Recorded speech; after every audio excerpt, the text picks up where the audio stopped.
फातिमा की रानी माँ, प्रभु यीशु की माँ, आसरा तू ही है माँ।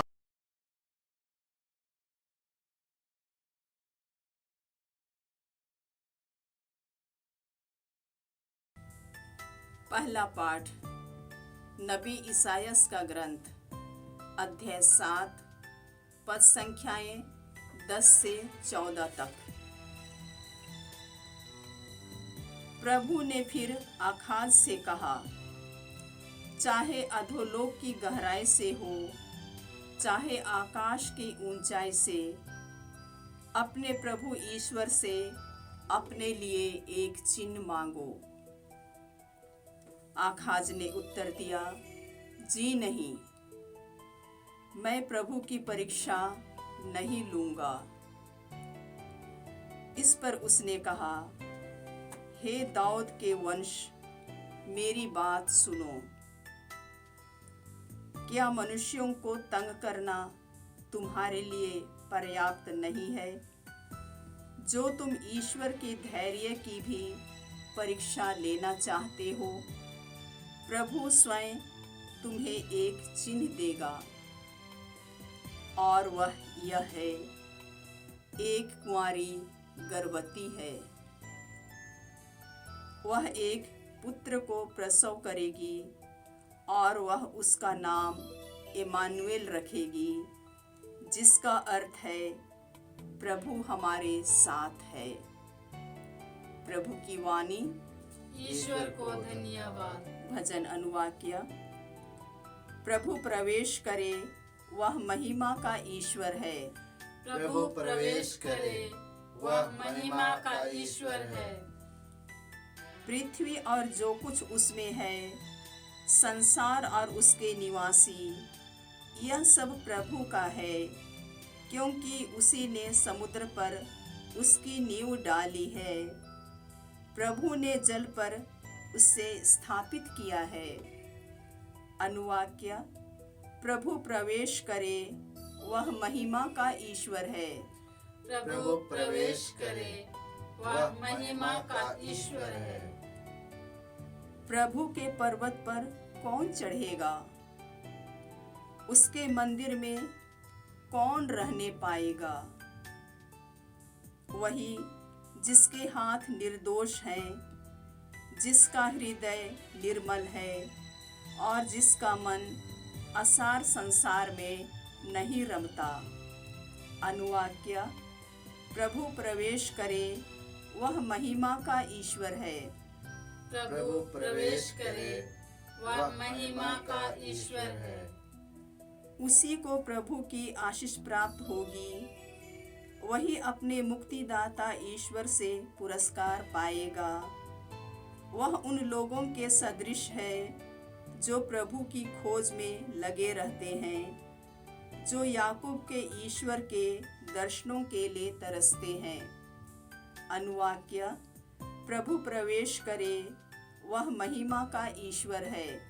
प्रभु प्रवेश करे, वह महिमा का ईश्वर है। दूसरा पाठ। रोमियों के नाम संत पौलुस का पत्र, अध्याय 1, पद संख्याएं 1 से 7 तक। यह पत्र यीशु मसीह के दास पौलुस की ओर से है, जो ईश्वर के द्वारा प्रेरित चुना गया और उसके सुसमाचार के प्रचार के लिए नियुक्त किया गया है। ईश्वर ने बहुत पहले अपने नबियों के द्वारा इस सुसमाचार की प्रतिज्ञा की थी, जैसा कि धर्म ग्रंथ में लिखा है। यह सुसमाचार ईश्वर के पुत्र हमारे प्रभु यीशु मसीह के विषय में है। वह मनुष्य के रूप में दाऊद के वंश में उत्पन्न हुए और मृतकों में से जी उठने के कारण पवित्र आत्मा के द्वारा सामर्थ्य के साथ ईश्वर के पुत्र प्रमाणित हुए। उनसे मुझे प्रेरित बनने का वरदान मिला है, जिससे मैं उनके नाम पर गैर यहूदियों में प्रचार करूं और वे लोग विश्वास की अधीनता स्वीकार करें। उनमें से आप लोग भी हैं जो यीशु मसीह के समुदाय के लिए चुने गए हैं। मैं उन सबों के नाम यह पत्र लिख रहा हूँ जो रोमियों में ईश्वर के कृपा पात्र और उसकी प्रजा के सदस्य हैं। हमारा पिता ईश्वर और प्रभु यीशु मसीह आप लोगों को अनुग्रह तथा शांति प्रदान करें। प्रभु की वाणी। ईश्वर को धन्यवाद। जय घोष। Hallelujah, hallelujah. एक कुंवारी गर्भवती होगी और पुत्र प्रसव करेगी। उसका नाम इम्मानुएल रखा जाएगा, जिसका अर्थ है ईश्वर हमारे साथ है। हालेलुया। प्रभु आप लोगों के साथ हो और आपकी आत्मा के साथ। संत मत्ती के अनुसार पवित्र सुसमाचार। हे प्रभु तेरी महिमा हो। अध्याय 1 पद संख्याएं 18 से 24 तक। यीशु मसीह का जन्म इस प्रकार हुआ। उनकी माता मरियम की मंगनी यूसुफ से हुई थी, परंतु ऐसा हुआ कि उनके एक साथ रहने से पहले ही मरियम पवित्र आत्मा से गर्भवती हो गई।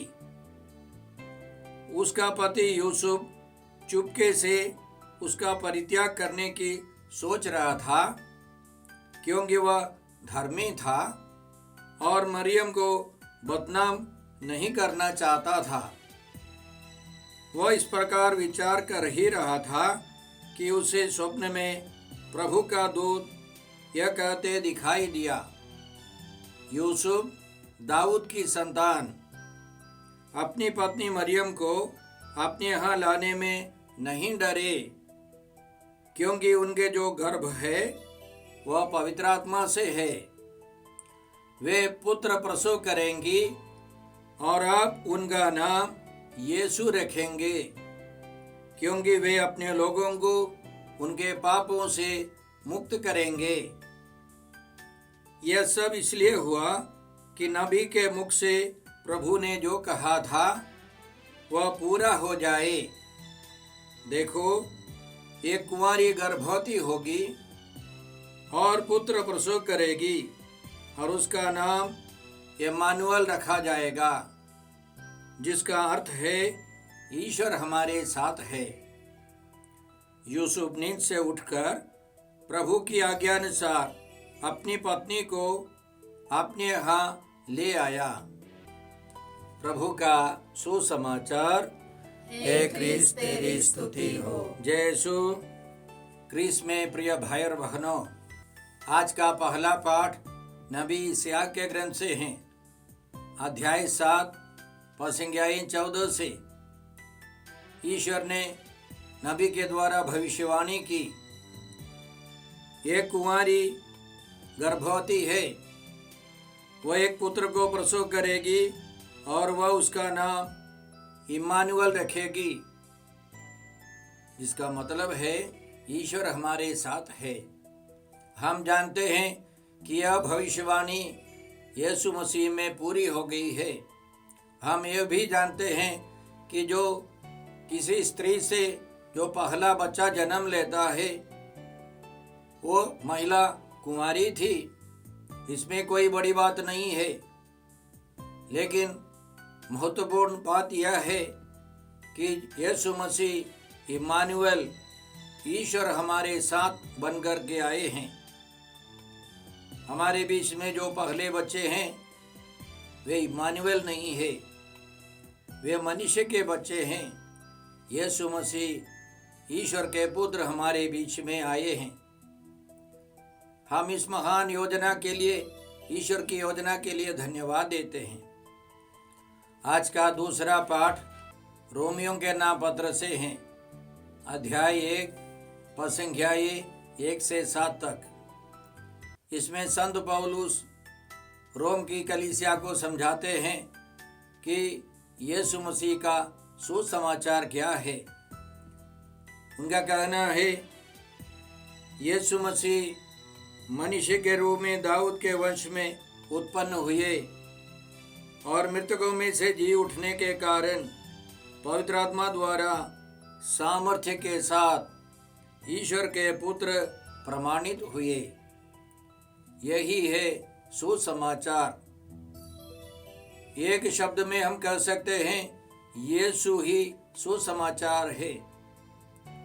यीशु का दुख भोग, मृत्यु, पुनरुत्थान और स्वर्गारोहण उनका सुसमाचार है। यीशु ही सुसमाचार है।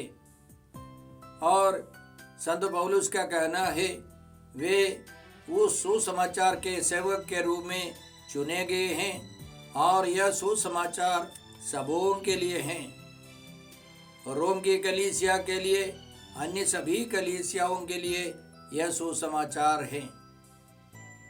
तो हमें समझना है, जहाँ सुसमाचार की घोषणा होती है, प्रभु यीशु के दुख भोग, मृत्यु, पुनरुत्थान और स्वर्गारोहण के बारे में घोषणा होती है, सुसमाचार की घोषणा होती है, वहाँ चिन्ह और चमत्कार होता है।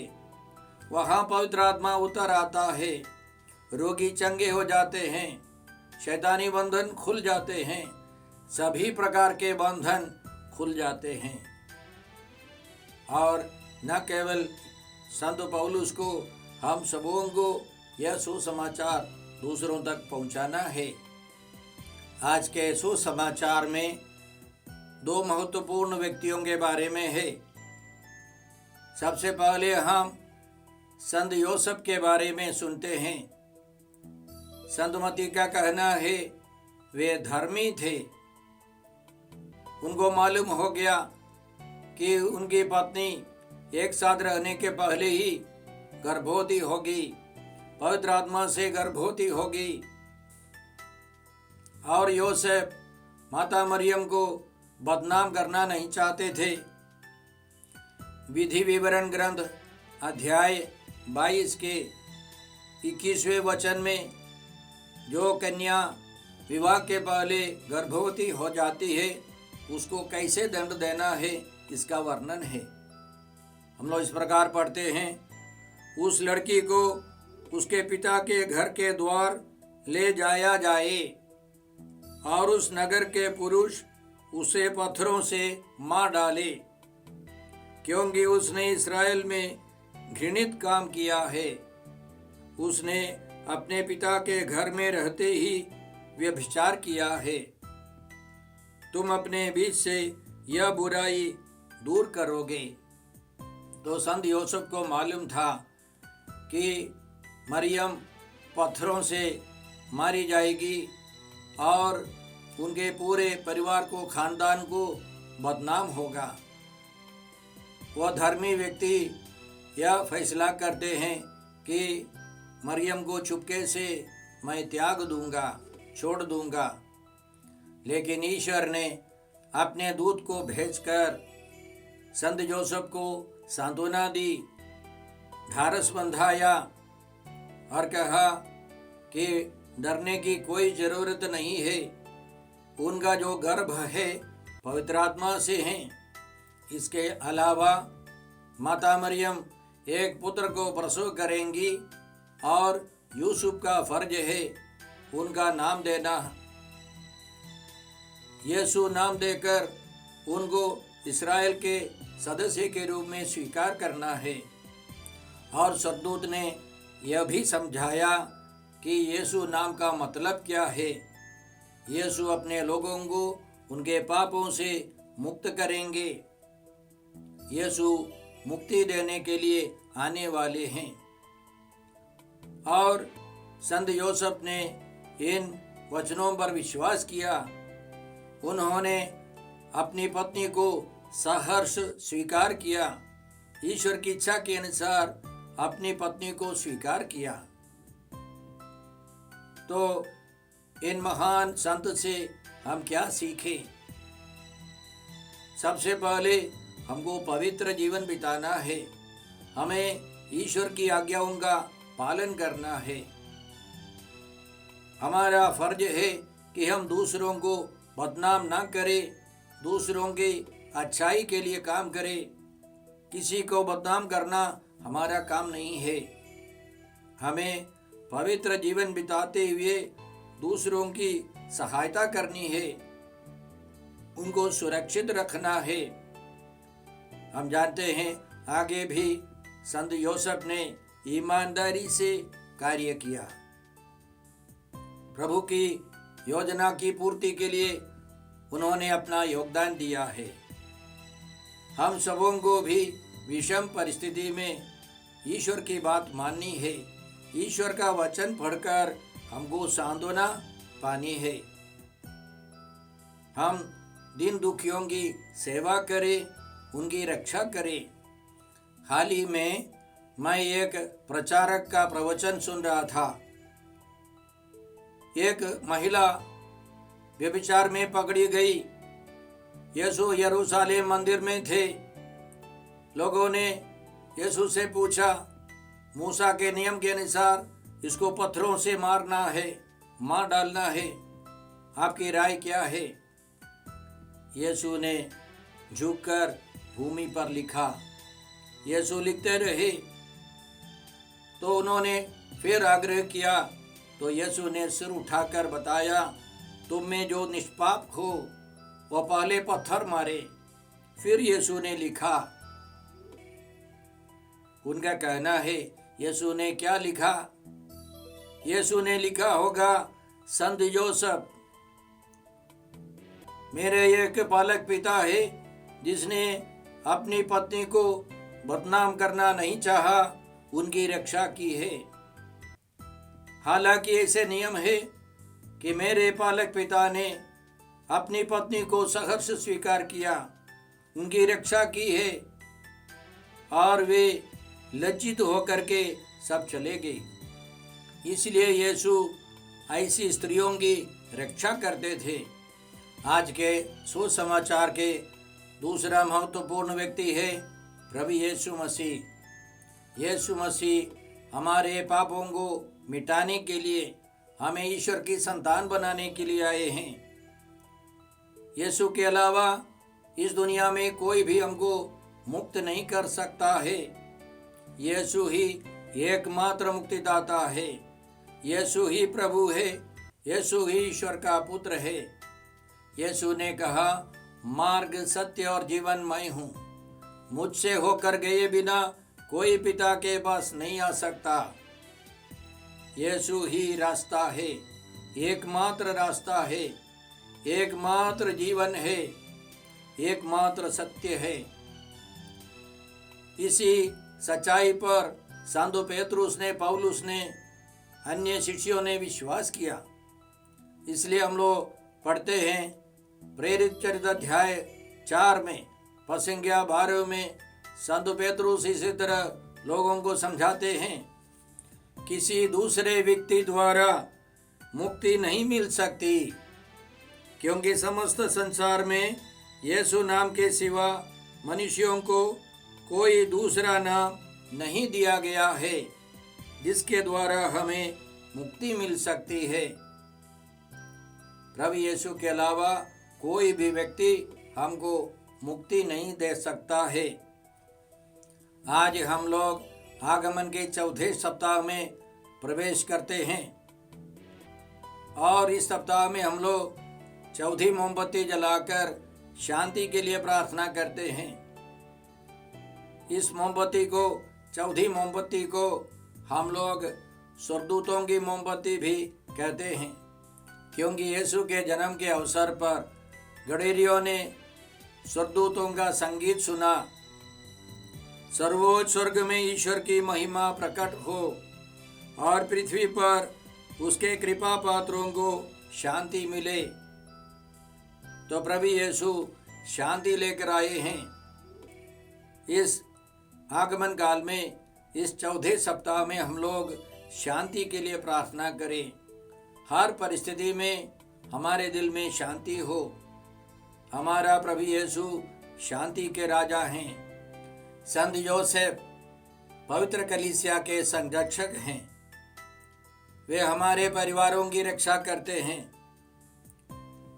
साथ साथ हम विश्वास करते हैं कि हमारी मृत्यु के समय वे हमारी सहायता करेंगे। अच्छी मृत्यु के लिए, पवित्र मृत्यु के लिए हम उनकी सहायता मांगते हैं। हमें हर रोज प्रार्थना करनी है उनसे, ताकि हम उनके समान पवित्र जीवन बिताकर स्वर्ग पहुंच जाए। हे पिता ईश्वर, हे प्रभु यीशु, हे पवित्र आत्मा ईश्वर, आज के सारे पवित्र वचनों के लिए हम तुझे धन्यवाद देते हैं और तुझसे प्रार्थना करते हैं कि हम सब संत योसेफ के समान धर्मी का जीवन बिता सके और शांति के राजा यीशु मसीह का स्वागत कर सके। हम यह प्रार्थना करते हैं प्रभु क्रिस्त के द्वारा। हमारे प्रभु यीशु क्रिस्त की कृपा, ईश्वर का प्रेम और पवित्र आत्मा का साहचर्य आप सबों को प्राप्त हो। आमीन।